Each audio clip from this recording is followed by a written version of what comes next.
Eu queria pensar com vocês hoje sobre o ministério pastoral. Nem todos aqui são pastores, mas o que eu vou dizer sobre o ministério pastoral, eu espero que seja edificante, no sentido de que nós todos precisamos ampliar o nosso entendimento sobre o ministério pastoral, porque as nossas vidas, né, nossa família, a igreja como um todo, ela tem uma relação estreita com o ministério pastoral. E nós vamos pensar sobre os espinhos e as glórias no exercício da missão, à luz daquele que foi o maior teólogo da igreja, o maior plantador de igreja do Novo Testamento, o maior escritor do Novo Testamento, mas também um dos maiores pastores da história, o apóstolo Paulo. E ele escreve a segunda carta aos Coríntios. Eu peço a você que deixe sua Bíblia aberta, eu não vou projetar nenhum slide, nós vamos caminhar aqui numa passagem que está lá em 2 Coríntios capítulo 4, vamos ler os versos 1 a 15, e examinar aqui algumas verdades que Paulo expõe sobre a sua própria vida, sobre o seu próprio ministério, que vão lançar luz sobre o desafio da missão, o ministério pastoral, as glórias, as alegrias, as lutas, as adversidades que envolvem o ministério cristão, em particular o ministério pastoral. O texto é 2 Coríntios, capítulo 4, vamos ler os versos 1 a 15. Diz assim a palavra de Deus: Pelo que tendo este ministério, segundo a misericórdia que nos foi feita, não desfalecemos. Pelo contrário, rejeitamos as coisas que vergonhosas se ocultam, não andando com astúcia, nem adulterando a palavra de Deus. Antes, nos encomendamos à consciência de todo homem na presença de Deus pela manifestação da verdade. Mas se o nosso evangelho ainda está encoberto, é para os que se perdem que está encoberto, nos quais o Deus deste século cegou o entendimento dos incrédulos, para que lhes não resplandeça a luz do evangelho da glória de Cristo, o qual é a imagem de Deus. Porque não nos pregamos a nós mesmos, mas a Cristo Jesus como Senhor, e a nós mesmos como vossos servos por amor de Jesus. Porque Deus que disse, das trevas resplandecerá a luz, Ele mesmo resplandeceu em nosso coração, para a iluminação do conhecimento da glória de Deus na face de Cristo. Temos, porém, este tesouro em vaso de barro, para que a excelência do poder seja de Deus e não de nós. Em tudo somos atribulados, porém não angustiados, perplexos, porém não desanimados, perseguidos, porém não desamparados, abatidos, porém não destruídos, levando sempre no corpo o morrer de Jesus, para que também a sua vida se manifeste em nosso corpo, porque nós que vivemos somos sempre entregues à morte por causa de Jesus, para que também a vida de Jesus se manifeste em nossa carne mortal, de modo que em nós opera a morte, mas em vós a vida. Tendo, porém, o mesmo espírito da fé, como está escrito, eu criei, por isso é que falei. Também nós cremos, por isso também falamos, sabendo que aquele que ressuscitou o Senhor Jesus, também nos ressuscitará com Jesus e nos apresentará convosco. Porque todas as coisas existem por amor de vós, para que a graça, multiplicando-se, torne abundantes ações de graças por meio de muitos, para a glória de Deus. Que o Senhor, portanto, nos abençoe. A segunda carta de Paulo, ela tem sido apontada como a carta mais difícil que Paulo escreveu, no sentido de que cada linha, cada palavra que Paulo escreveu com muitas lágrimas. Aquela igreja, a igreja em Corinto, foi uma igreja que trouxe muitas angústias ao coração de Paulo, né? É uma igreja que era amada por ele, mas era uma igreja que lhe trouxe muitas tristezas. E essa segunda carta, Paulo se dirige àqueles irmãos a quem ele amava, e um dos propósitos pelos quais essa carta foi escrita foi justamente para defender o seu apostolado. Quando Paulo saiu de lá, algumas pessoas se imiscuíram na vida da igreja e, entre outras coisas que disseram de modo calunioso contra Paulo, é que ele não era apóstolo autêntico, ele era um embusteiro. Paulo não tinha nem mesmo conhecido a Jesus, tinha sido perseguidor da igreja.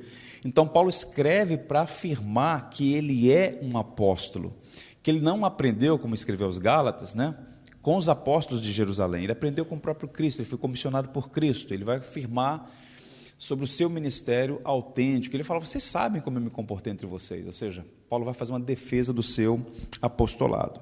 E nessa defesa, ele vai falar que o ministério envolve alegrias, mas também lutas, tristezas, tem as glórias também dos seus espinhos. Ele vai apontar aqui o que a gente pode chamar aqui dessa tensão no ministério pastoral, entre a alegria de servir, mas também as tristezas que envolvem o ministério pastoral.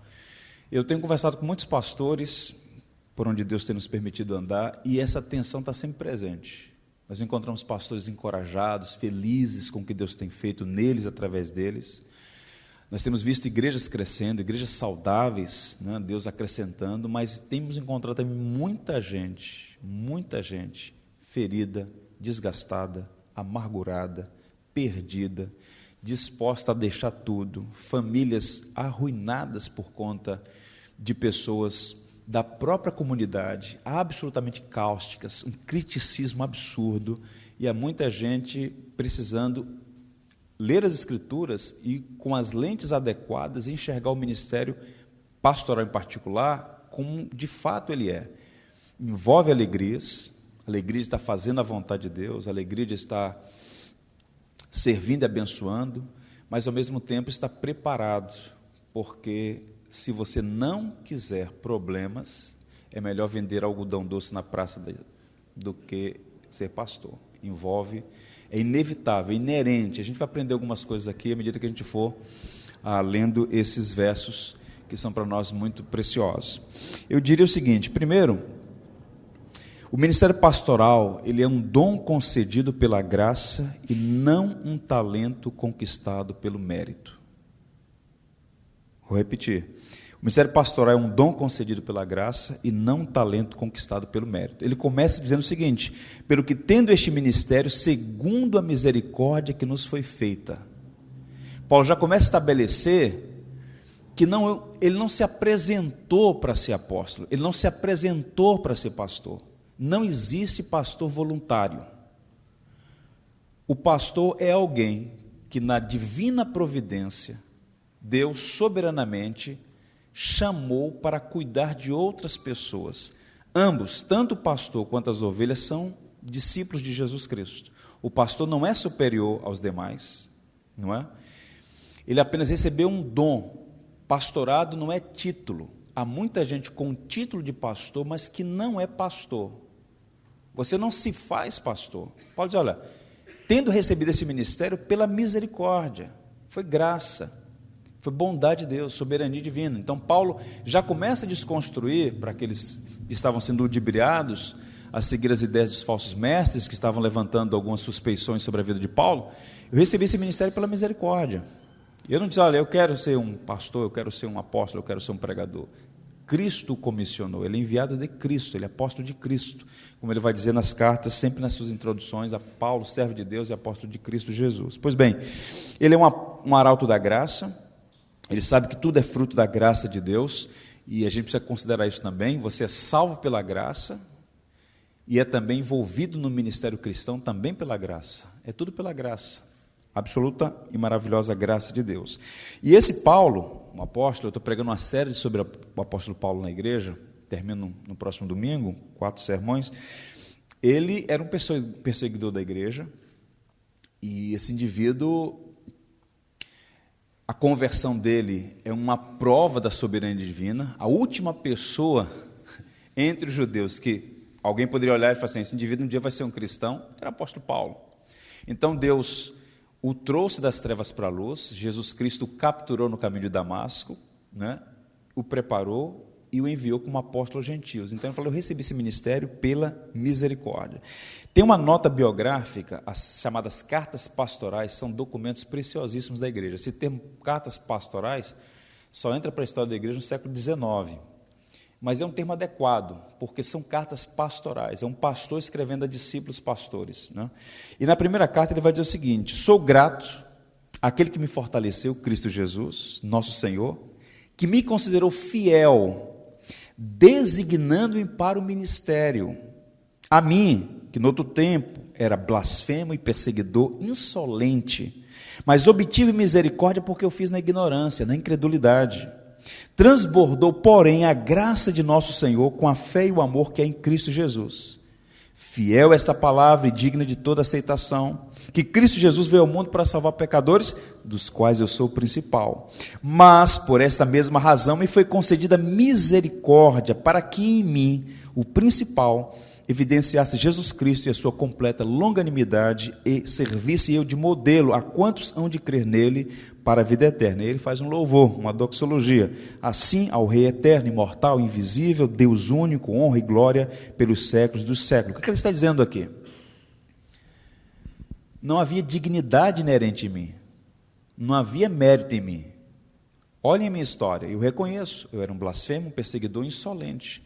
Eu fiz na ignorância, porque Paulo, o Saulo de Tarso, aquele que foi criado lá em Tarso e depois aos pés de Gamaliel em Jerusalém, ao perseguir os cristãos, ele estava acreditando piamente que estava prestando um grande serviço a Deus. Ele era hebreu de hebreus, quanto à lei fariseu, era alguém que conhecia profundamente e acreditava que os cristãos, na verdade, estavam promovendo a corrupção da religião verdadeira, do judaísmo. E ao perseguir os cristãos, julgava ele na sua ignorância, estava prestando serviço a Deus. Quando Jesus o interceptou no caminho de Damasco, ele começou a olhar a verdade como de fato ela é, e agora se torna um pregador do evangelho. Ele fala, gente, eu não recebi esse chamado por mérito, foi graça, eu obtive misericórdia, Deus me enviou, designou-me para o ministério. Portanto, a gente aprende com Paulo de imediato aqui, é que o ministério pastoral não é uma conquista meritória, é um dom, é um sinal da graça de Deus. João Calvino, falando sobre a conversão de Saulo, diz assim, a graça de Deus é vista não apenas em um lobo tão cruel sendo transformado numa ovelha, mas também em ele assumir o caráter de um pastor. Ou seja, o lobo foi transformado em ovelha, e essa ovelha agora foi designada para cuidar das demais ovelhas, um pastor de almas. Ele era de fato um pastor de almas. Isso aponta para nós, entre outras coisas, a gente pode aprender muito com esse notável servo de Deus, é que esse indivíduo de grande erudição, que tinha um futuro promissor no rabinato em Jerusalém, ele está cuidando de pessoas. E a gente precisa entender que a membresia cristã do primeiro século, boa parte dela, era constituída de gente analfabeta, escrava. E aquele notável homem servindo a pessoas comuns, não por interesse, não para agregar nada a si, não por cobiça ou torpe ganância, mas para abençoar. Ele era um pastor, o apóstolo Paulo, e essa vocação recebeu por graça. Portanto, pastorado é um dom que Deus dá, independente de quem o recebe. Dom é, portanto, graça. Essa expressão aí, recebi por misericórdia, misericórdia aqui, remoção das misérias. O Senhor não levou em conta as misérias de Paulo, mas o chamou para ser um servo, cuidando da igreja como apóstolo. Isso aponta para a humildade dele. É uma contradição um pastor soberbo. É uma contradição. Por quê? Primeiro, o cristão é alguém que, sem merecimento, foi tirado das trevas para a luz. Sem merecimento, recebeu um dom para cuidar da igreja. Tudo isso por graça. E o apóstolo Paulo entendia isso. Tanto é que quando ele escreve, na verdade Lucas escreveu aquele relato, para mim, o mais belo relato de uma atividade pastoral no Novo Testamento, Atos 20, quando ele está se despedindo dos presbíteros de Éfeso, lá no porto de Mileto. Ele vai dizer o seguinte, vós bem sabeis como foi que me conduzi entre vós, em todo o tempo, desde o primeiro dia em que entrei na Ásia, aí vem a expressão de Lucas, servindo ao Senhor com toda humildade. Esse indivíduo, a quem Deus dotou de dons para servir a igreja, falou, olha, vocês sabem como eu me comportei o tempo todo, não foi máscara de alguém que passa um final de semana na igreja, eu servi o tempo todo aí. Como, gente? Servindo a vocês com humildade. E Paulo está se falando de humildade no contexto em que, no mundo greco-romano, humildade não é virtude. O conceito de humildade como virtude nasce na ambiência da fé cristã. Aristóteles dizia, por exemplo, e ele é um ícone da filosofia, que a humildade é um vício baixo. O grego tinha orgulho, não humildade. Humildade é para pessoas vis. E Paulo, então, restaura, ou melhor, introduz, seguindo os passos de Jesus Cristo, o conceito de humildade. Ele estava servindo ao Senhor com toda humildade, servindo aquelas pessoas. Por quê? Ele entendia, eu não mereço ser cristão, eu não mereço servir a Cristo, eu não mereço servir a igreja de Jesus Cristo, comprada com o sangue dele, razão pela qual ele lavava os pés de pessoas tão simples. Ele era realmente um servidor, era o conceito que ele tinha, portanto isso é fundamental. A Bíblia diz que Deus resiste aos soberbos, mas aos humildes concede graça. Então, se você é pastor, entenda isso, você recebeu um dom, isso não tem a ver com você, com mérito, e a igreja tem que olhar para os pastores como pessoas que receberam um dom especial para cuidar da igreja. Pastorado não é título, pastorado é uma graça que Deus concede soberanamente para as pessoas abençoarem. O John Newton, vocês já viram falar do John Newton, possivelmente. Ele foi um mercador de escravos, né? Levava escravos do norte da África para vender, né? Ele compôs o famoso hino depois da conversão, né? Talvez o hino mais famoso em língua inglesa, Amazing Grace. Mas é bem interessante quando o pastor entende de onde Deus o tirou, das trevas, então graça, e agora ele dá o privilégio de servir a igreja de Jesus Cristo, como ele, com esse entendimento, vai servir humildemente. E o John Newton pediu, na verdade, ele escreveu o epitáfio dele. Olha, quando eu morrer, eu quero que vocês coloquem essa lápide lá, isso aqui, escreva-se lá. Ele diz o seguinte, está lá, em um cemitério na Inglaterra. John Newton, uma vez infiel e libertino, um mercador de escravos na África, foi pela misericórdia de nosso Senhor e Salvador Jesus Cristo, perdoado e inspirado a pregar a mesma fé que ele tinha se esforçado muito para destruir. A consciência de que é graça, isso faz toda a diferença. Agora, quando o pastor começa a achar que ele é pastor porque ele é melhor do que os demais, que Deus falou assim, olha, rapaz, me ajuda aqui, porque senão o negócio vai ficar difícil, ele começa a se perder. Paulo está afirmando, eu não me voluntariei para o serviço, Deus me salvou e me chamou para o ministério, e o fez por graça, eu obtive essa misericórdia, ele ignorou as minhas misérias, me habilitou para ser apóstolo. Então, esse é o primeiro ponto que a gente precisa destacar, pastorado não é um voluntariado, é uma vocação soberana que Deus faz, Deus chama pessoas para isso. Leiam depois, se vocês tiverem interesse, quiserem aprofundar o entendimento sobre isso, uma obra aqui no Brasil, salvo engano, publicada pela Peixe, Publicações Evangélicas Selecionadas, tem o título é O Ministério Ideal, do Spurgeon, volume 1 e 2. São as orientações que Spurgeon dava para os alunos do Spurgeon College lá em Londres, que ele fundou. Então, aquela escola de pastores recebia treinamento do próprio Spurgeon, né, e outros pastores mais. E tem uma nota lá em um dos volumes, que não recordo qual agora, em que ele recebe um estudante, ele vai entrevistar um rapaz que está aprendendo a estudar, e ele quer saber se o indivíduo realmente foi chamado para cuidar de pessoas, para ser um pastor. E o rapaz chega e diz assim, seu Spurgeon, eu não me vejo fazendo outra coisa, não sei ser pastor. Spurgeon, então me conte um pouco da sua história. Eu comecei na área militar, mas não deu certo, muito complicado, desisti. Aí depois fui para a medicina, meu pai é médico, também não deu certo na medicina. Eu montei um comércio, o negócio faliu, aí eu vi, bem, só resta agora só você pastor. Aí o Spurgeon olhou para ele e falou assim, meu filho, aqui você não estuda não. Se não deu certo como militar, não deu certo como médico, não deu certo como comerciante, você não vai dar certo como pastor. Porque geralmente assim, o indivíduo toma pau em todos os vestibulares da vida. Bem, Deus fechou as portas, você, pastor. Por conta disso e outras coisas mais, é que a igreja está no estado em que está. E aqui uma recomendação aos pastores em particular, mas a igreja como um todo. Muito cuidado antes de impor as mãos sobre uma pessoa e ordená-la. Muito cuidado. É um desserviço colocar alguém no ministério despreparada e pior, uma pessoa que não foi chamada para o ministério. O indivíduo ouviu um sovio de Deus e achou que Deus chamou. É diferente. Chamada é diferente. Quando Deus chama, chama por graça, habilita e tal. Então, tomemos muito cuidado. Esse é um ponto que eu queria destacar. É dom, não é mérito. Um outro elemento aí, o ministério pastoral é uma atividade cansativa embora a graça de Deus seja suficiente para sustentar. Olha o verso 1 ainda. Pelo que tendo este ministério, segundo a misericórdia que nos foi feita, não desfalecemos. Por que ele está dizendo isso aqui?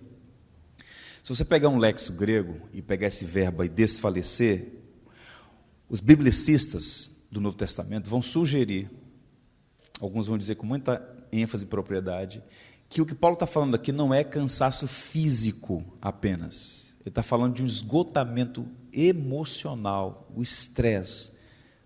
Ele está falando aqui de algo que vai para além da questão física, é de natureza espiritual. Tendo recebido esse ministério, pela misericórdia, não desfalecemos. Em outras palavras, é certo que Paulo passou por desgastes físicos, não é? Por cansaços. O ministério, por natureza, é uma atividade extenuante, cansativa. Ele vai falar que passou por perseguição, rejeição, abandono, traição, acusação, apedrejamento, açoites, naufrágios, perigos de morte, tudo isso ele passou. Agora, ele recebeu graça para seguir em frente. Vocês lembram aquela passagem lá, né? Por 3 vezes clamei ao Senhor para que me tirasse o espinho na carne, a minha graça te basta, porque o meu poder se aperfeiçoa na fraqueza. Agora, inevitavelmente, o ministério é cansativo. Cuidar de pessoas é cansativo, porque você lida com gente, cada um tem sua história, sua formação, suas crises, né? O indivíduo é salvo, já foi tirado das trevas para a luz, mas ainda há muitas trevas no coração. Esse processo de cuidar de gente é extremamente difícil. Alguém já falou que o pastorado é a atividade de cuidar de pessoas enquanto você sangra, não é? Então, Paulo sabia disso. Ele está escrevendo para uma igreja extremamente dura. Foi uma igreja que lhe deu muitos problemas. Tendo recebido esse ministério pela misericórdia, não desfalecemos, né? Agora, o que é interessante nesse processo é que há uma honestidade muito clara em relação a isso, porque o indivíduo tem que entrar no ministério, abraçar essa vocação, consciente dos espinhos da jornada. E a Bíblia não vai falsear isso, dizendo, olha, você só vai receber elogios, condecorações, encorajamentos. Não, não é assim. Quando Ananias, lá na Síria, em Damasco, recebeu a orientação, Senhor, vai à rua direita, Saulo de Tarso está lá, impõe as mãos sobre ele, dá toda aquela orientação, Ananias fica apavorado, não, vai porque esse instrumento é escolhido por mim. Às vezes a gente faz aquela leitura e passa por cima de uma expressão que é usada ali, que desde o início já estava pontuando o que é que ele ia passar. Atos 9,16 diz assim, Jesus a Ananias, eu lhe mostrarei o quanto importa sofrer pelo meu nome. O perseguidor, daqui a pouco será perseguido. Eu vou mostrar o quanto importa ser perseguido por causa do meu nome. Quando a gente vai observar a última viagem de Paulo, quando ele faz a última viagem, terceira viagem, quando ele chega no porto de Cesareia, na região ali, e ele está indo para Jerusalém, o pessoal fala, olha, não vá, não vá. Tem até aquela profecia, você vai ser preso. Aí ele diz assim, olha só que coisa linda, não me impeçam, eu estou pronto, não apenas para ser preso, mas para morrer pelo Evangelho. E ele vai para Jerusalém. Quando ele chega em Jerusalém, ele vai para o templo, e alguns judeus helenistas que viram o trabalho que Paulo tinha feito em todo o Império Romano, na Caia, na região da Ásia Menor, em outros lugares mais, olha aqui, viu que ele estava com Tito. Aí acusaram Paulo de ter introduzido um grego não circuncidado no pátio dos judeus. Aí aquele alvoroço todo, Paulo é preso, e aí é levado para Cesareia, onde Paulo fica 2 anos, antes de apelar para Roma, para César e para Roma. Mas quando ele chega em Cesareia, eu imagino, ele tem a palavra, o Cláudio, que é o centurião lá, dá a palavra para ele fala que é romano, ele vai fazer uma defesa, mas eu fiquei pensando na mente de Paulo, ser acusado de ser um traidor, de ser um blasfemo, de não amar o seu povo, as acusações que ele sofreu ali. E quando ele vai para Cesareia, Lucas diz assim, naquela noite, o Senhor Jesus Cristo apareceu para Paulo. E quais foram as palavras de Jesus para Paulo? Primeira palavra, coragem. Da mesma maneira que você deu testemunho do meu nome aqui em Jerusalém, você vai dar em Roma. O que Jesus está dizendo para ele é o seguinte, não está no fim da linha não, ainda tem mais coisa aí para frente. Ele recebeu encorajamento. Então, o ministério pastoral ele envolve essas lutas, essas lágrimas, essas aflições, mas o encorajamento de Cristo, apontando que o sofrimento não é um fim em si mesmo, e que o Senhor nos dá graça para seguir em frente, isso é que faz toda a diferença. Se não fosse pelo Evangelho, meu amigo, a gente estaria fazendo outra coisa. É pela graça, é pela misericórdia. E aí, o texto vai dizer claramente que ele recebeu essa graça e seguiu em frente, e testemunhou de fato do Evangelho em Roma. Basta ouvir o compartilhamento de pastores, de líderes de um modo geral, e nós vamos observar que, na verdade, todos, sem exceção, já passaram por muitas dificuldades, e essas dificuldades, elas precisam ser encaradas como parte do ministério. E como dizem os puritanos ingleses, essas aflições do ministério são as mãos do divino oleiro nos moldando. Paulo foi moldado pelas dificuldades pelas quais passou, né? E ele vai chegar a dizer que a nossa leve e momentânea tribulação, o camarada que passou por apedrejamento, naufrágios, açoites, quarentenas, falar de leve e momentânea tribulação, porque ele tinha um olho na eternidade. Então, recebeu o ministério pela misericórdia, ele passou por aflições, mas não desfaleceu, porque Cristo sempre estava presente e faz a diferença, a razão pela qual ele pôde cantar na prisão, não é? Ele pôde enfrentar as lutas que enfrentou. Você pega a segunda carta dele para Timóteo, ele escreve dentro da prisão, na antessala do martírio, escrevendo palavra de encorajamento para Timóteo, ou seja, o que faz a diferença realmente é a maravilhosa e bendita graça de Deus dando suporte ao pastor. Portanto, a missão de pastorear é realizada com lágrimas de alegria, muitas alegrias, mas também tristezas. Tente imaginar, por exemplo, a atividade de um pastor. Eu vou sair agora à tarde e vou visitar um irmão que fez um cirurgião ontem à tarde, rapaz jovem, câncer no intestino, está lá no Copadó. Então você sai do hospital, vai para a maternidade visitar. Então você está no cemitério, está na maternidade, está na festinha de criança de 1 ano, as tensões emocionais na vida de um pastor, alegrias. Um chega e te dá uma grande notícia, uma boa notícia, outro chega e te dá uma notícia. As aflições, as angústias, as dificuldades pelas quais um pastor passa realmente são extremamente intensas. Foi feita uma pesquisa nos Estados Unidos, no Instituto Francis Schaeffer, com centenas de pastores, e boa parte dos pastores entrevistados disseram que estão no limite das suas forças, no esgotamento espiritual e sendo tentados a desvios de natureza moral ou algum tipo de problema relacional na vida da igreja.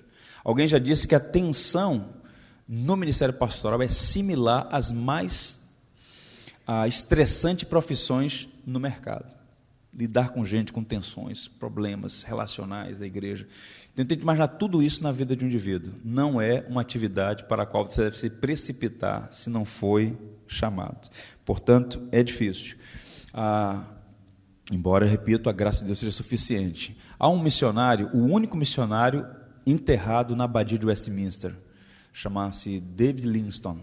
Ele, além de grande missionário, ele foi um geógrafo, ele mapeou toda a costa leste africana, inclusive descobriu o maior lago da África, o lago que ele batizou em homenagem à Rainha Vitória, o Lago Vitória, e ele, nas suas missões, desapareceu, na época que não havia comunicação como temos hoje, acho que não tinha Wi-Fi naquela região, na época, e ele então, ninguém sabia do David Livingstone, e aí um jornal inglês enviou 2 jornalistas para encontrá-lo. E depois de 2 meses, encontraram ele no meio de uma savana lá no coração da África, e aí foram entrevistá-lo e tal, ele estava muito magro, barba por fazer, com aspecto assim de muito envelhecido. E aí fizeram entrevista com ele, e entre outras coisas que ele disse, algo foi dito ali que entrou para os anais da história das missões. Ele usou uma expressão mais ou menos assim: cansado na obra, mas não cansado da obra. Olha o uso da preposição. O exercício do ministério é extremamente extenuante, cansa, traz fadiga, mas no dia em que o indivíduo se cansar da obra, está na hora de parar, porque ele vive esse paradoxo, ao mesmo tempo que é duro, tem os espinhos no caminho, como ele foi chamado para aquilo, a alegria de estar obedecendo a Cristo e a alegria de ver algumas coisas boas acontecendo, suplanta as dificuldades. Então ele falou, olha, cansado na obra, mas não cansado da obra. E aí, quando ele escreve a última carta para Timóteo, ele começa assim, um parágrafo sobre o encorajamento para Timóteo. Ele diz assim, tu, pois, filho meu, fortifica-te na graça que está em Cristo Jesus. O que da minha parte ouviste através de várias testemunhas, transmite a homens fiéis e idôneos para instruir a outros, participa dos meus sofrimentos como bom soldado de Cristo. E ele vai fazendo uma série de encorajamentos, até que no verso 8 ele diz assim, lembra-te de Jesus Cristo. Lembra-te de Jesus Cristo, ressuscitado dentre os mortos, descendente de Davi segundo o meu evangelho. Timóteo havia se esquecido de Cristo? Como é que é isso? A palavra que ele usa ali, lembra-te de Jesus Cristo, nós conhecemos bem o antônimo dela. A palavra amnésia significa o quê? Esquecimento. A palavra que Paulo usa aqui é anamnese, que é lembrança. Timóteo não havia se esquecido, mas ele tinha que ativar a memória para ter sempre diante de si o fato de que o Cristo que o salvou, o Cristo que o concedeu dons a ele, o Cristo que o enviou para pastorear a igreja, está vivo, e é a presença dele que faz a diferença. Por isso, um pastor que abandona a vida devocional, que só lê a Bíblia para procurar sermão, para preparar sermão, ele está em sérios riscos, ele está correndo vários riscos. Por quê? O que vai te dar graça para enfrentar as lutas do ministério é Cristo. E onde é que a gente encontra Cristo? Não é no barulho, não é no meio da multidão, é com a porta fechada, com a Bíblia aberta, em solitude, em oração. E aí você abre o seu coração, Senhor, está difícil. Eu ouvi uma coisa essa semana que eu nunca esperei ouvir. Abrir o coração. E quando você começa a conversar com Cristo, Ele também vai falar ao seu coração. Tudo que você está passando, eu sei o que é. Eu sei o que é solidão, eu sei o que é ingratidão, eu sei o que é mal, lidar com pessoas de mau caráter, eu sei o que é calúnia. Cristo foi chamado de príncipe de Beelzebu. Ele está expulsando demônio, é porque ele é o maioral dos demônios. Já pensou um negócio desse? Então, quando você tem essa relação com Cristo, tendo esse ministério, pela misericórdia, não desfalecemos. Ou seja, a graça é suficiente para seguir em frente. Por isso eu quero encorajá-los a não perder isso de vista. Alguns anos atrás, talvez uns 8 anos, um pouco mais, um pouco menos, a gente estava no meio de uma batalha lá em Mesquita, fazendo um prédio, graças a Deus ficou pronto, e a igreja crescendo, muita demanda, e eu estava muito esgotado, por variadas razões. Aí entrei no escritório uma de manhã de terça-feira, muito cedo, nem fui de carro, falei, não vou deixar nem o carro na porta, aí pessoal. Aí entrei para ter um tempo de oração e tal, não era 8 horas da manhã ainda, fechei a porta, falei para o zelador, olha, estou para ninguém. Aí entrei, sentei na cadeira e fiquei assim olhando em silêncio, pouco hora bate na porta, falei, puxa, não é possível, cara. Aí abri a porta, irmã Marisete, uma senhora que recentemente completou 80 anos, praticamente sem nenhuma formação, sem escolaridade, mas aquela mulher piedosa, que sustenta a vida da igreja de oração. Abri a porta, ela falou assim, deu um sorriso, falou, pastor, posso entrar? Aí ela entrou. Eu passei a noite inteira orando pelo pastor, e Deus me enviou aqui para dizer uma coisa, a graça de Cristo basta. Olha só, é isso que fortalece. Aí nós nos abraçamos, oramos, para você seguir em frente. Então o pastor, ele tem que ter isso em mente. Há muita gente se precipitando para o ministério, achando que só envolve alegrias e glórias, mas o pastorado, ele tem que ser encarado como ele é. É uma jornada extremamente extenuante, embora a graça de Deus seja suficiente para sustentar aqueles que foram de fato chamados. Caminhando, o ministério pastoral exige integridade no conteúdo da pregação. Observe o verso 2. Pelo contrário, rejeitamos as coisas que por vergonhosas se ocultam, não andando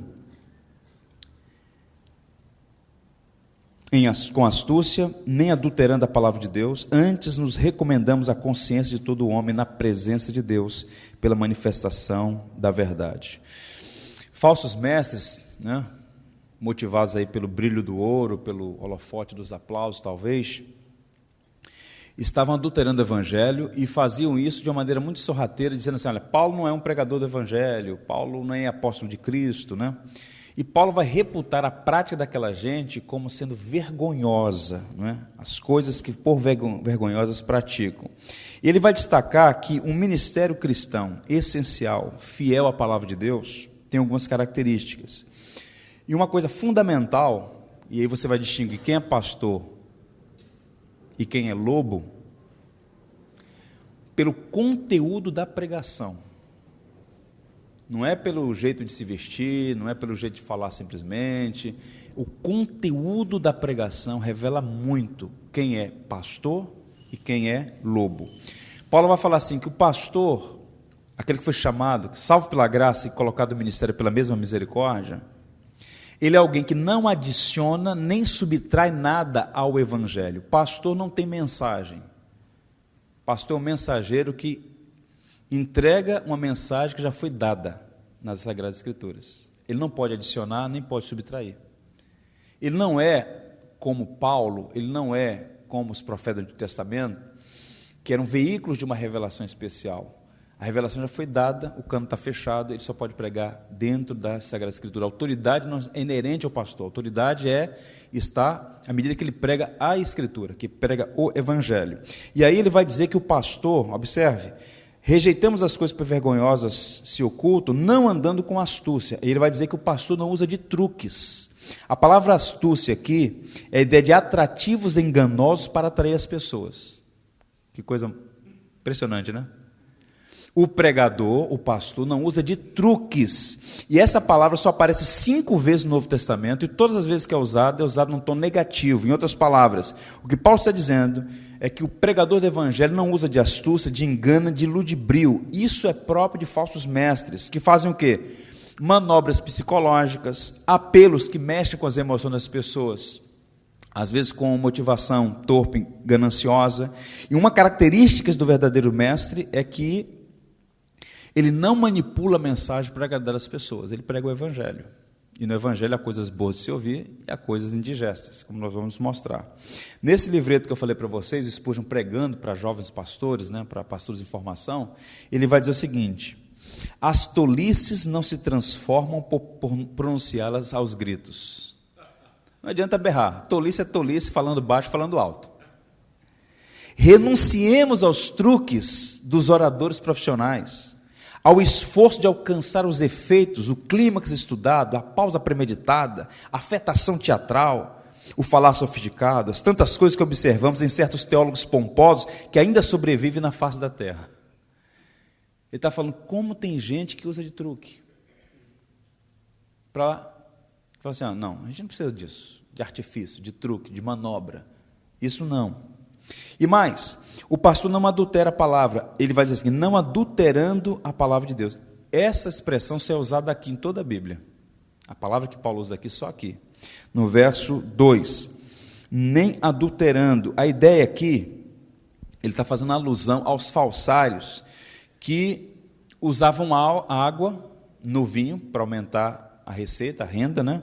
Ou mesmo, como a gente vê isso no interior, em alguns lugares, o indivíduo adiciona água ao leite, por exemplo. Ele adultera a natureza do produto. E aqui no Rio de Janeiro a gente ouve a expressão gasolina batizada, né? O que é gasolina batizada? Não é que ela é crente, é que ela foi misturada, né? Paulo está dizendo, olha, o pregador não é alguém que fica adicionando coisas ao evangelho, adulterando. E vou dizer uma coisa para vocês, digo isso com muita tristeza, tem muito evangelho adulterado por aí, com adições que não tem fundamentação das Escrituras. Uma das experiências mais impactantes que eu tive nesses últimos anos, né, foi ouvir o Sproul pregando para um grupo de 400 pastores, todos pastores com 10, 15 anos de ministério no máximo, ele já é um veterano já, alguns anos, e ele disse uma coisa interessante, ele estava pregando em Romanos, e a expressão que ele pegou em Romanos capítulo 1 era assim, o Evangelho de Deus. Ele pegou a expressão Evangelho de Deus e fez um sermão. Aí teve um momento que ele estava pregando, ele parou, a gente percebeu que ele estava emocionado.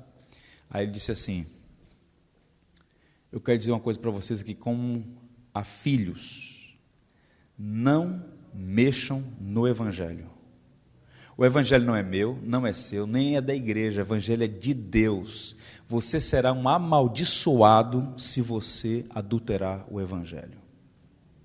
Preguem o Evangelho, e o Evangelho é suficiente para salvar, para santificar, para promover a saúde da igreja, para promover o crescimento da igreja.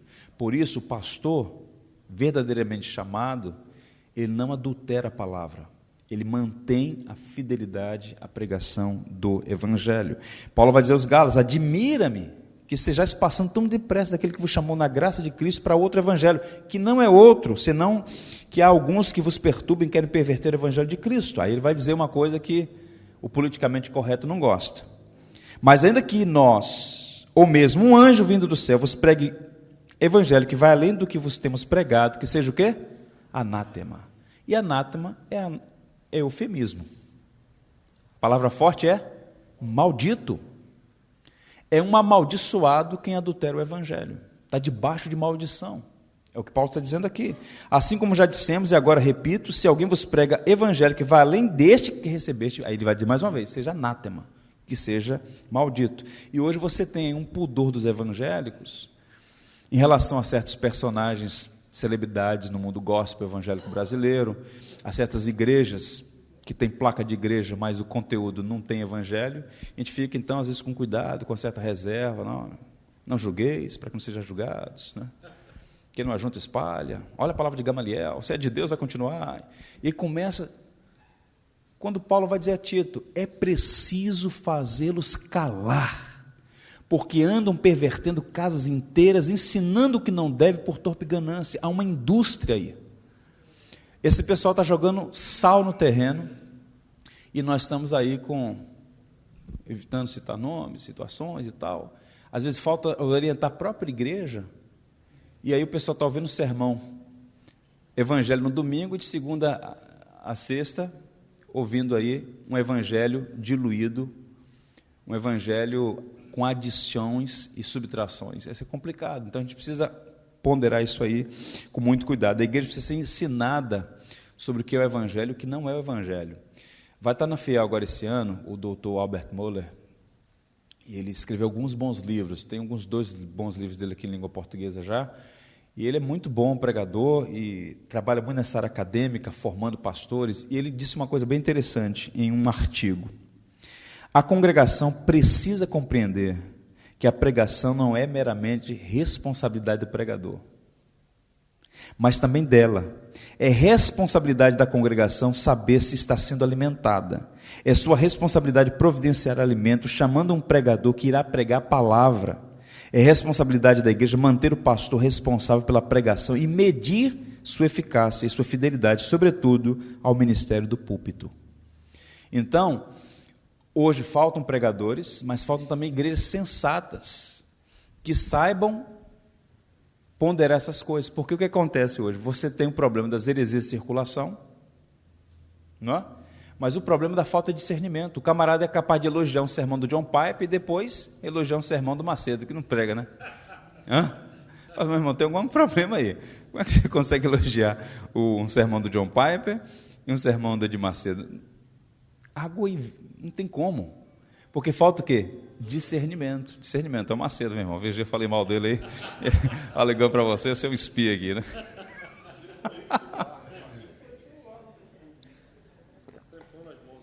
Pois bem, então o conteúdo da pregação tem que realmente... é uma marca distintiva do pastor, do pregador. Eu sei que existem muitos cursos de oratória, concorda? Tem curso de oratória para tudo. Agora, o que a igreja mais precisa agora é curso de escutatória. Todo mundo quer falar, todo mundo quer ensinar, todo mundo quer pregar, mas pouca gente quer aprender a ouvir. Eu tenho um sermão que eu chamo de A Arte de Ouvir a Pregação. Nós não temos mais pregadores, mas não temos mais pessoas capazes de ouvir adequadamente. O cara está aqui ouvindo, mas está pensando na conta que tem que pagar, e na gasolina. Não sei não e tal. Ouvir atenciosamente. Então, assim, só para fazer um corte aqui, uma digressão, a gente precisa ensinar a igreja a ouvir o evangelho, a ouvir a pregação, um processo educativo. Caminhando, o ministério pastoral requer uma consciência limpa pela verdade na presença de Deus. Observe o verso 3. Mas se o nosso evangelho está encoberto, é para os que se perdem que está encoberto. nos quais deste século, segundo o entendimento dos incrédulos, para que eles resplandecem a glória da luz do Evangelho, da glória de Cristo, o qual é a imagem de Deus. Bem, o que Paulo está falando aqui? Em contraste com os falsos mestres, que eram adúlteros da palavra, ele vai falar que o pastor ele tem a consciência limpa. E a consciência é o quê? Aquela faculdade humana pela qual a pessoa reprova ou aprova ações e práticas. Você fala assim, olha, a característica de um pregador, de um pastor, é a consciência limpa. Limpa.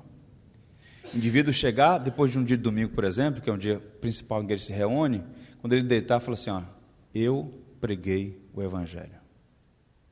Os resultados pertencem a Deus. O meu papel era pregar o Evangelho. Eu estou com a consciência limpa na presença de Deus.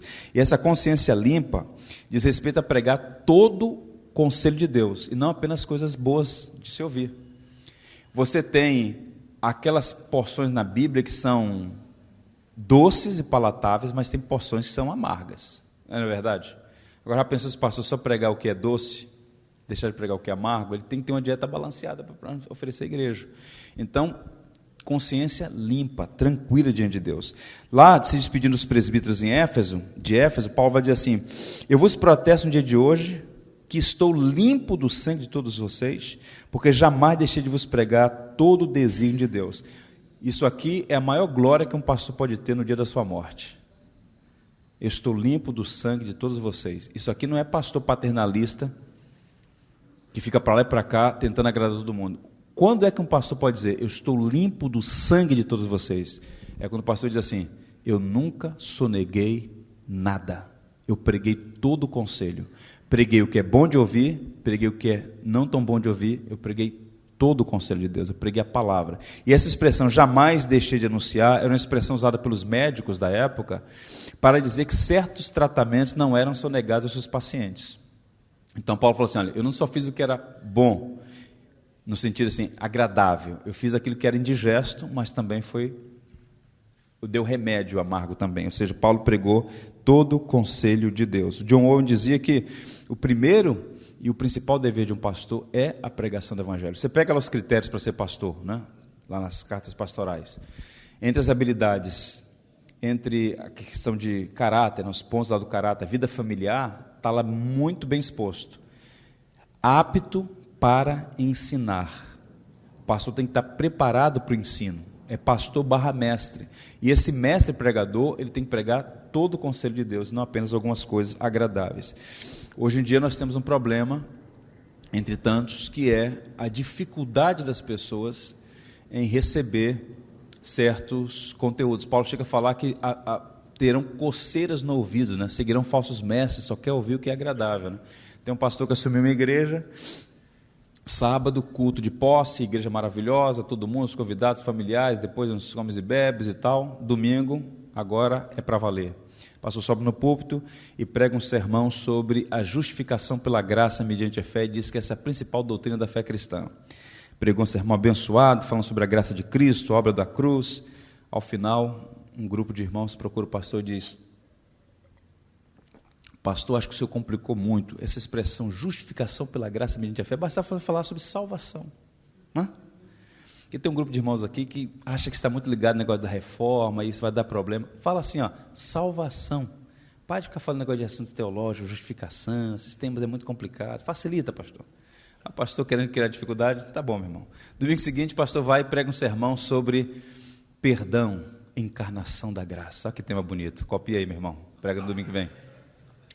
Aí, ao final do culto, o pessoal chega de novo para o pastor e fala assim, pastor, chega aqui, não leva mal não, pastor, isso aqui é coisa de amigo, a gente quer receber o senhor com muito carinho aqui na nossa igreja. Esse é um assunto que você tem que tomar muito cuidado. Tem 2 famílias aqui na igreja, membros fundadores, que negócio de filho, não estava namorando, terminou o namoro, tem 10 anos que eles não se falam.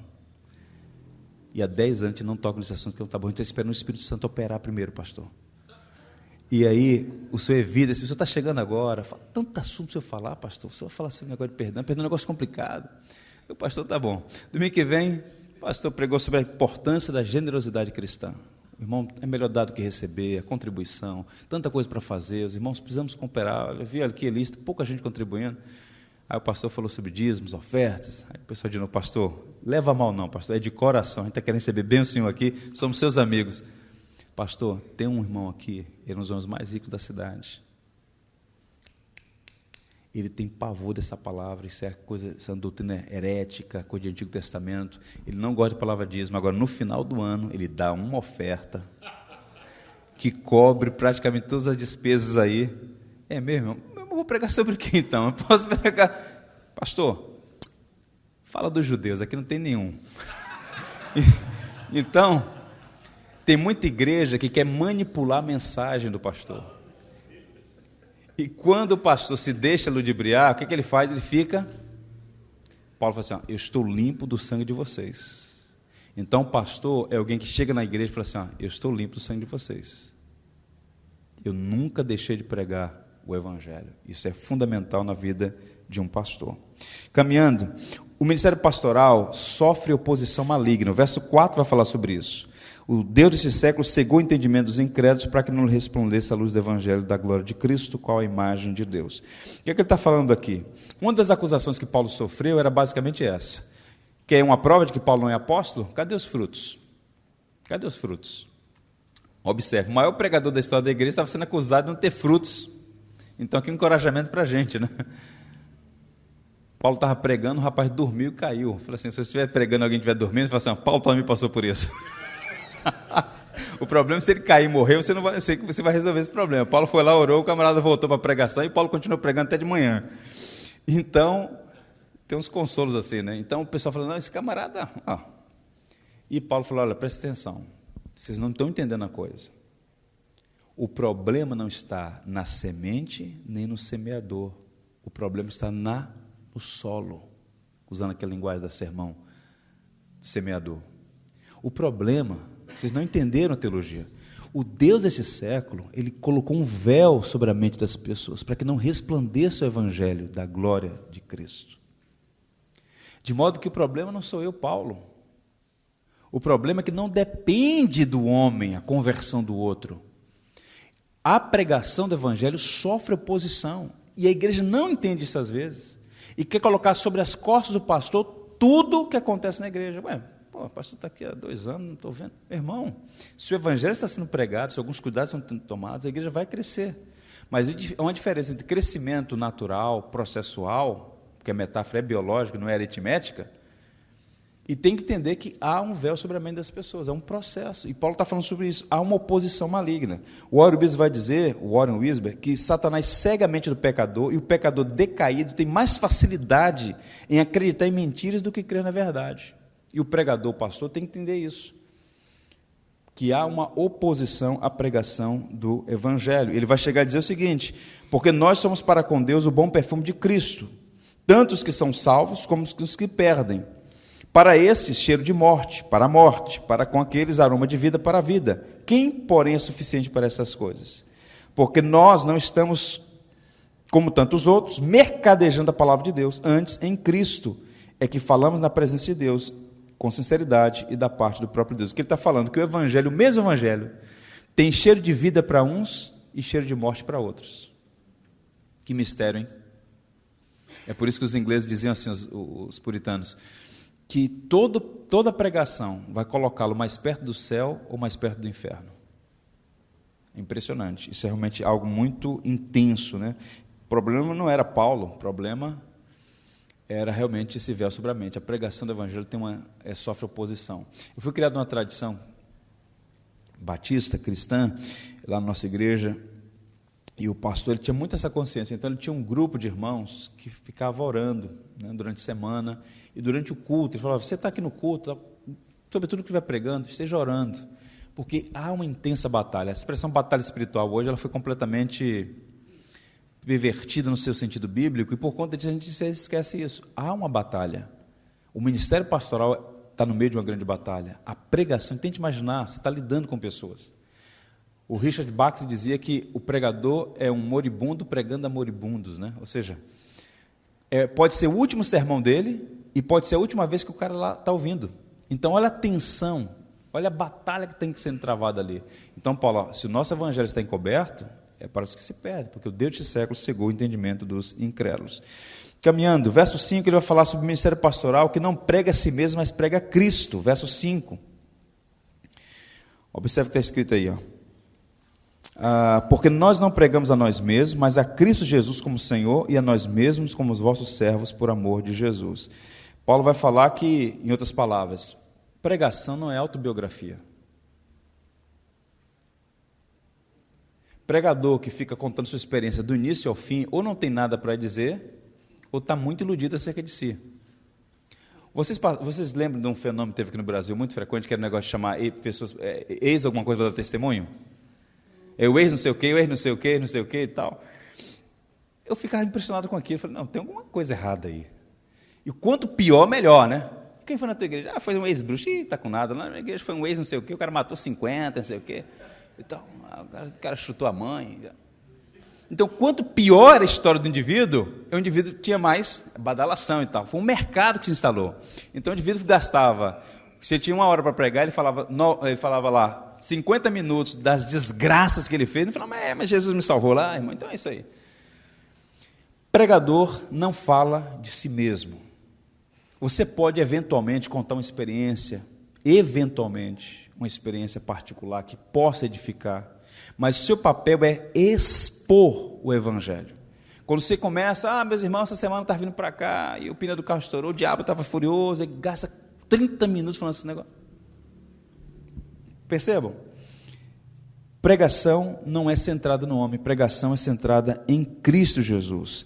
Observe que quando Paulo se converteu, foi alcançado pela graça soberana, em ato contínuo, lá em Atos 9, e logo pregava nas sinagogas a Jesus, afirmando que este é o Filho de Deus. Lá em Atenas, no berço da filosofia, diz que ele pregava a Jesus e a ressurreição. Aos Coríntios mesmo, nessa carta, na primeira, ele vai dizer, olha, eu vos entreguei o que também recebi, não é?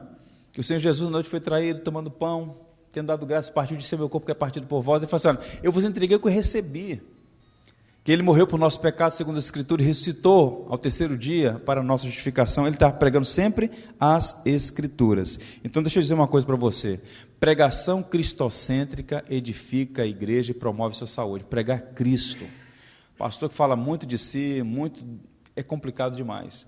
Por exemplo, houve muitas celemas no Brasil na década de 60, em particular a partir da década de 60, até o final dos anos 90, sobre a doutrina do Espírito Santo, muitas igrejas foram rachadas, aquela problemática toda, a questão da doutrina do Espírito Santo, os dons espirituais.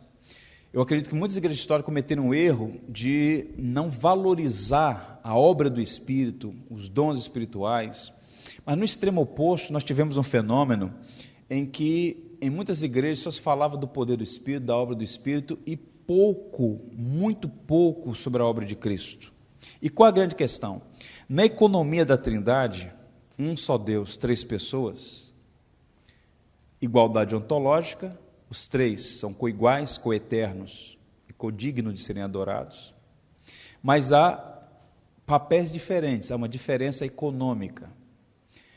O Pai planejou nossa salvação, o Filho a realizou, o Espírito a aplica. O papel do Filho e do Espírito é glorificar o Pai também glorifica o Filho, é um lançando amor sobre o outro, é o amor, o amado e o amante, na linguagem de Agostinho.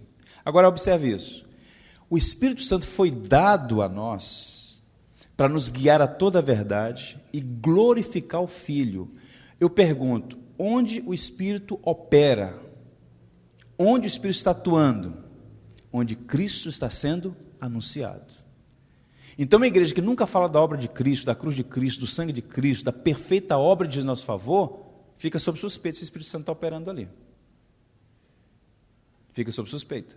Pode falar do Espírito Santo, pode ter manifestações perceptíveis, visíveis, mas fica sob suspeita. Por quê? Olha só. O Espírito é atraído pelo doce nome de Jesus, como as abelhas são atraídas pela fragrância do trifólio. Ele se moverá livremente, satisfeito em casa onde Cristo for glorificado. Quer que o Espírito venha sobre a igreja? Começa a pregar sobre Cristo, sobre o Evangelho. O Espírito vem, porque o papel do Espírito é lançar luz sobre a obra bendita de Jesus Cristo. Então, é fazer em qualquer parte da Bíblia uma linha direta até a cruz.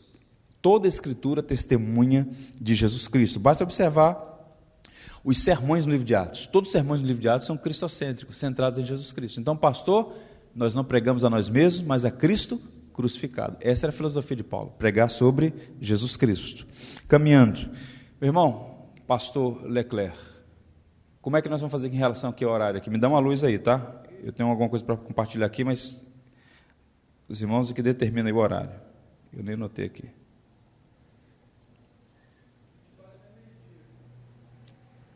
Tá bom.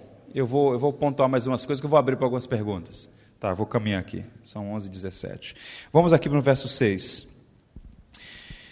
Porque Deus que disse, das trevas resplandecerá a luz, Ele mesmo resplandeceu em nosso coração para a iluminação do conhecimento da glória de Deus na face de Cristo. Esse verso ainda vai lançar que o ministério pastoral crê que o Evangelho é o poder de Deus. Tente imaginar um pregador que não crê no que está pregando. Ele fala aquilo, mas não tem confiança. Paulo fala assim, olha, porque Deus que diz, das trevas resplandecerá a luz, Ele mesmo resplandeceu em nosso coração para a iluminação do conhecimento da glória de Deus na face de Cristo. É um versículo riquíssimo. E um estudioso chamado Kistemacher, ele vai dizer o seguinte, na primeira criação, Deus ordenou a luz brilhasse, haja luz. Na nova criação, você e eu, as novas criaturas, Ele mesmo brilhou em nossos corações. É Deus quem resplandece a luz no nosso coração. A salvação, portanto, ela é algo impossível aos homens. A salvação é uma obra divina, irmãos. Se o pregador não crê nisso, ele obterá poucos resultados. Ele precisa crer que, de fato, é Deus quem resplandece a luz no coração trevoso dos homens. Não é por mérito, não é por inteligência, não é por habilidade. Basta observar, por exemplo, as biografias. Biografias nos falam muito, né? A biografia do Spurgeon é curiosa. O Spurgeon estava indo para um determinado lugar, surge uma nevasca, ele entra numa capela metodista, a igreja está vazia, faltou combustível na cidade,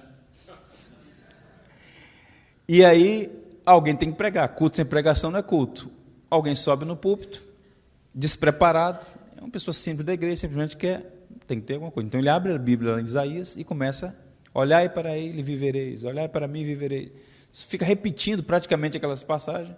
Lá atrás tem um rapazinho de 15, 16 anos ouvindo aquilo, e o Evangelho resplandece sobre aquele coração, e ele se torna, no futuro, o que é chamado de o príncipe dos pregadores. Vejam que, de fato, não é a habilidade do pregador, não é a eloquência do pregador, é a soberania resplandecendo luz sobre o coração. O homem está em trevas, só o Evangelho pode tirá-lo dessa condição. Se o pregador não crer nisso, e se começa a usar técnica de manipulação, ele está mostrando que não conhece o Evangelho e que não depende da soberania divina para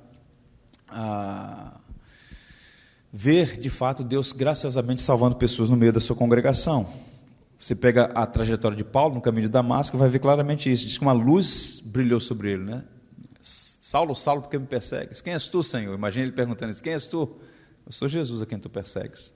É uma conversão belíssima, né? A soberania de Deus na vida do apóstolo Paulo, né? Portanto, alguém disse assim, dicas aos pregadores, nem todos que são, mas aos pregadores, ouçam.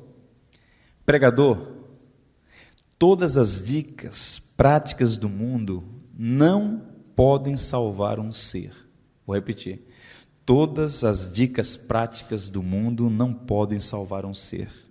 Lázaro não precisava de 7 passos. Ele precisava do poder da ressurreição. Pregador começa a depender de muita coisa.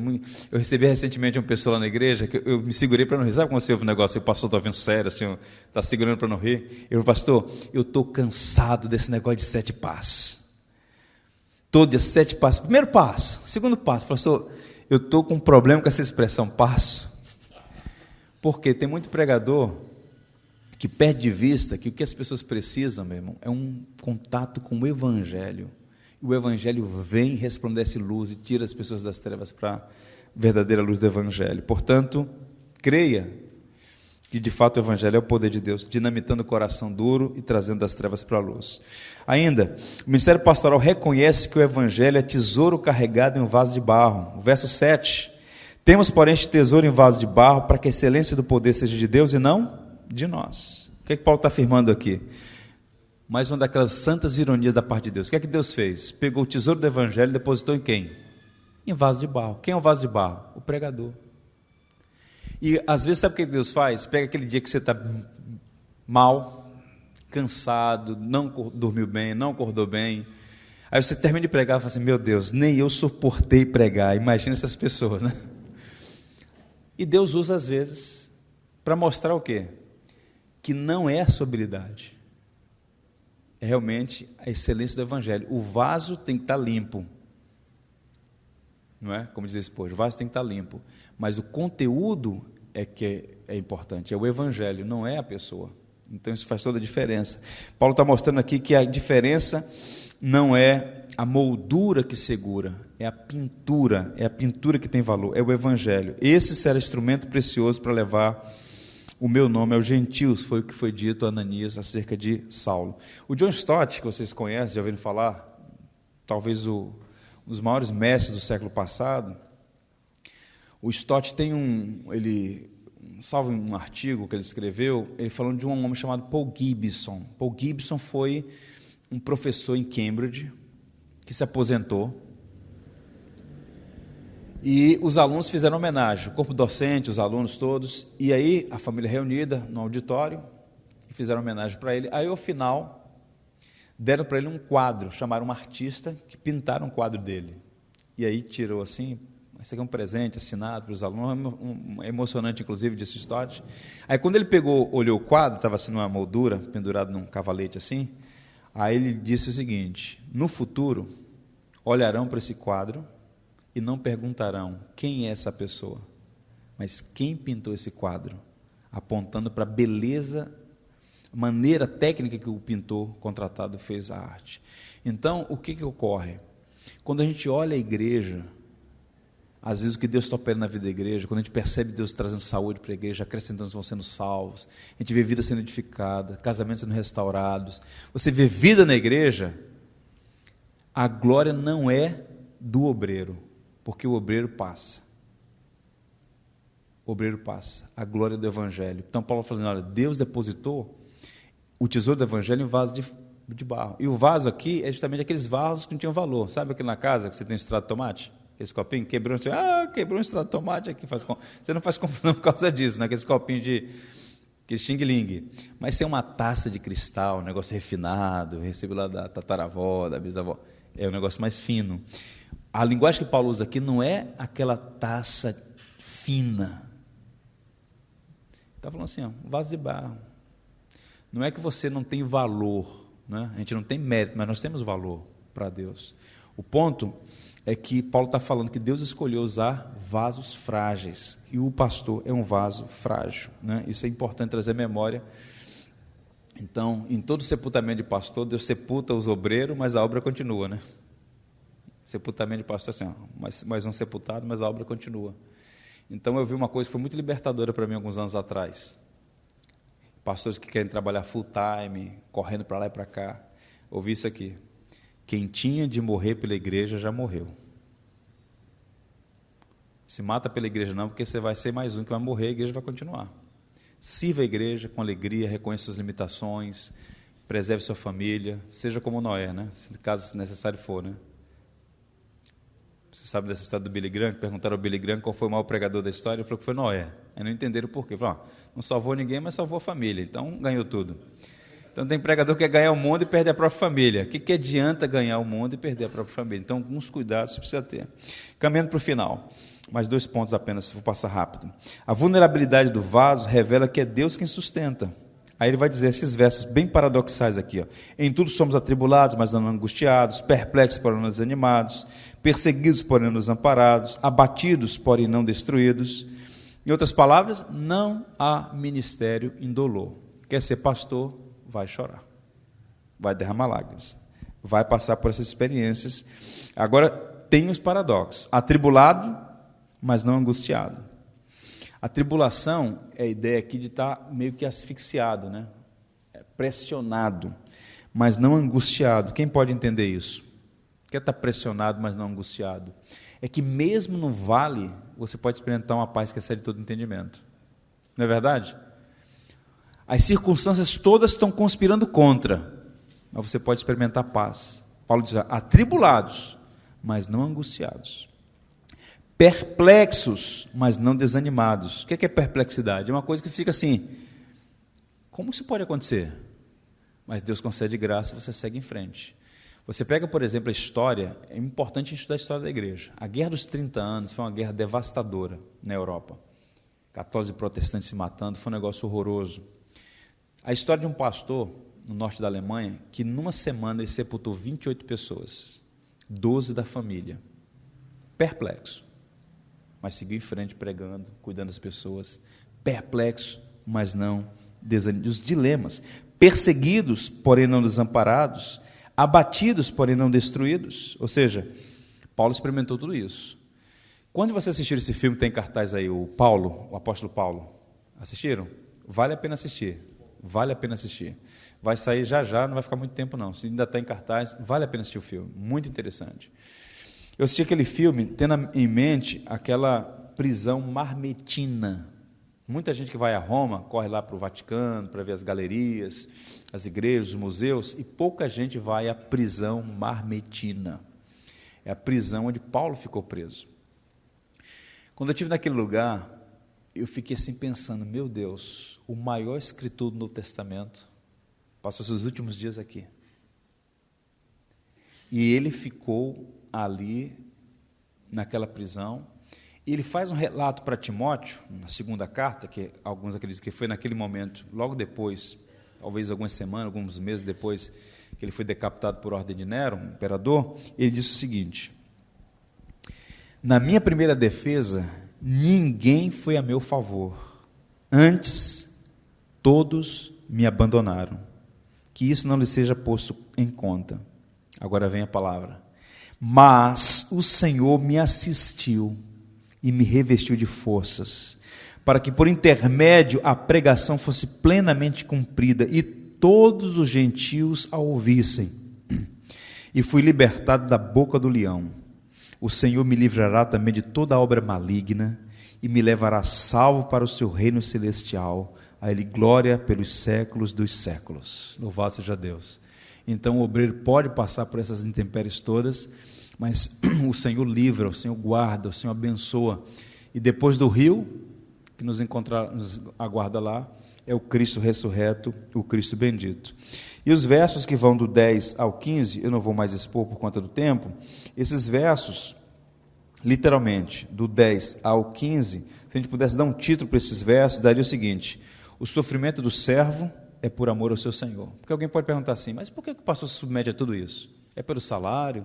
É pela glória de ser pregador? É pelas vantagens? É pelos privilégios? Meu amigo, quando você olha todo o cenário, é por amor a Cristo. Se não fosse, você estaria fazendo outra coisa. É por amor ao Senhor. Ele vai dizer claramente isso, lá no último verso, que ele vai dizer o seguinte, ó: porque todas as coisas existem por amor de vós, para que a graça multiplicando se torne abundante ação de graças por meio de muitos para a glória de Deus. E lá anteriormente ele falou que foi por amor a Jesus, por amor à igreja, por amor ao Senhor.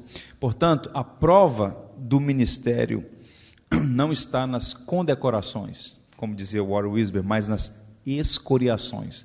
Todo pastor é alguém cheio de escoriações, muita luta, muito espinho, mas a graça suplanta essas dificuldades todas, e o Senhor nos faz perseverar no ministério, buscando servir e abençoar a igreja, porque o trabalho que é feito no ministério pastoral ecoará por toda a eternidade. Há um homem na Inglaterra, viveu nos dias de Spurgeon, chama-se Charles Simeon. Ele é chamado de o Jó da Inglaterra. Pouca gente conhece sobre esse homem, mas ele foi um dos grandes pregadores do século XIX.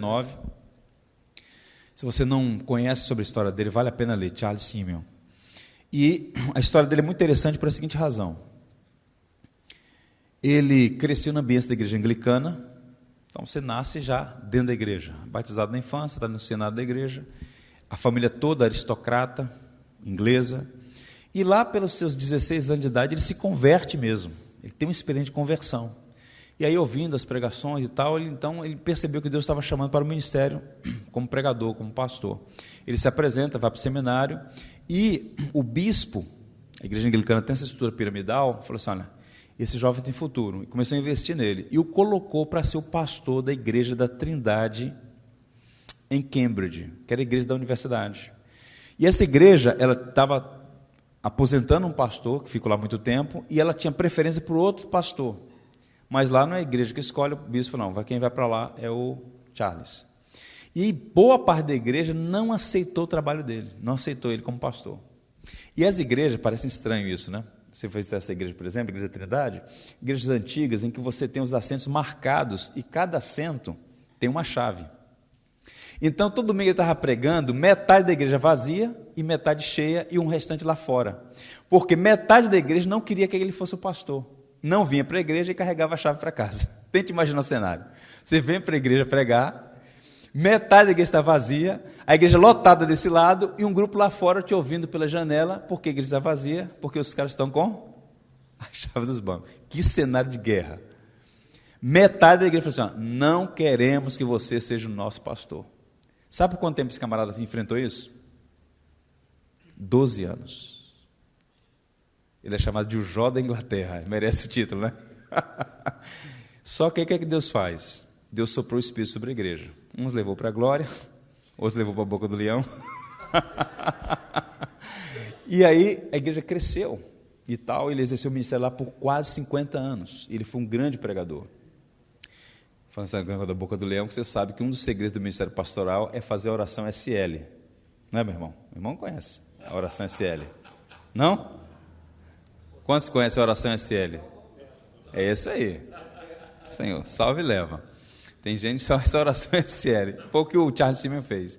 Ao final do seu ministério, foi reunidas 50 coletâneas de pregação. Ele foi um dos grandes pregadores. E aí quem o recebeu no palácio, com todas as honras? O rei da Inglaterra. Ele entregou um volume fechado, né? O rei então condecorou, deu todas as homenagens a ele, falou assim, você foi um dos maiores presentes de Deus nessa geração para a Inglaterra, foi um fiel pregador do Evangelho. E ele escreveu um texto sobre o ministério pastoral e o sofrimento. Eu vou ler para vocês só um extratozinho, aqui aos que sofrem no ministério pastoral.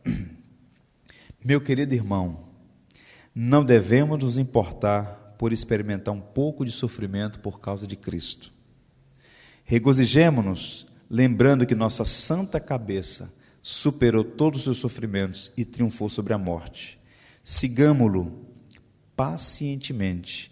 Em breve seremos participantes de sua vitória. Ele estava com a mesma mentalidade de Paulo. Nossa tribulação é leve e momentânea. Você não trabalha apenas para a igreja. Você serve a igreja, você abençoa os irmãos, mas você foi chamado pelo Senhor que te salvou e te colocou num propósito específico. Então, vale a pena suportar as aflições, pregar com fidelidade, trabalhar com excelência, com alegria. Às vezes a gente passa por aqueles momentos trevosos, difíceis, há mais perguntas do que respostas, dúvidas, dilemas, as crises, mas a graça de Deus é suficiente. Eu quero encorajá-los, portanto, a serem autênticos pregadores do Evangelho, aqueles que não são pastores, aqueles que estão inseridos na vida da igreja, deem suporte, deem apoio. Não é tarefa fácil esse ministério, o ministério pastoral, que não é o único ministério da igreja, mas é um ministério fundamental para a vida da igreja. Portanto, que o Senhor os abençoe e essas marcas distintivas do ministério pastoral possam servir para a nossa edificação. Que o Senhor abençoe vocês.